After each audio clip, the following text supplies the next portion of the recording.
in other nations, which started with Germany.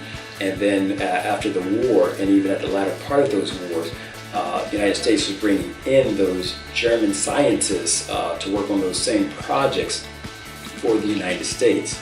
But these extraterrestrials have agreements with various countries.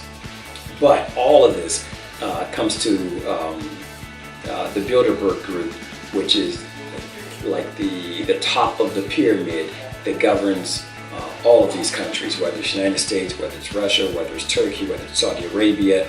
All of these have their particular leaders that roll all up into the Bilderberg group that sits at the pinnacle of the pyramid.